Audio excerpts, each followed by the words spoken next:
എന്തിനാ പച്ചത്തിരി കത്തിക്കുന്നത്, എന്തിനാ നീലത്തിരി കത്തിക്കുന്നത്, ഇതെന്താ സംഭവം, അങ്ങനെയൊക്കെ ആയിരുന്നു.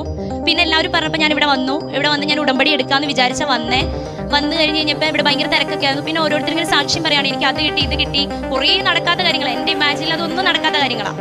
അപ്പം എനിക്ക് തോന്നി, ഇത് നല്ലതാണല്ലോ, നമ്മളൊരാളോട് ഒരു ഉടമ്പടി എന്ന് പറയുമ്പോൾ നമ്മളൊരാളോട് വാഗ്ദാനം കൊടുക്കുകയാണ്, ഞാൻ ഇന്നതൊക്കെ ചെയ്യാം, ഞാൻ ഇന്നതൊക്കെ നിന്നിൽ വിശ്വസിക്കാം, നീ എനിക്ക് തരാമോ എന്ന് ചോദിക്കുന്നതല്ലേ.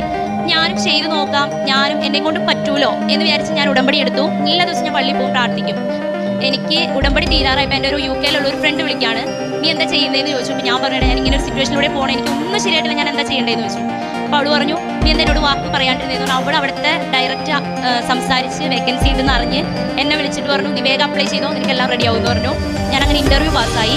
ഈ 14-ാം തീയതി വൈകുന്നേരം ഞാൻ UK പോവാണ്. നോർത്തേൺ അയർലൻഡിലോട്ടാണ് ഞാൻ പോകുന്നത്. നല്ല പ്ലേസാണെന്ന് എല്ലാവരും പറഞ്ഞ്, അത്യാവശ്യം ഏൺ ചെയ്യാൻ പറ്റുമെന്ന് പറഞ്ഞ്. ഇത്രയും വലിയ അനുഗ്രഹം മാതാവ് തന്നു.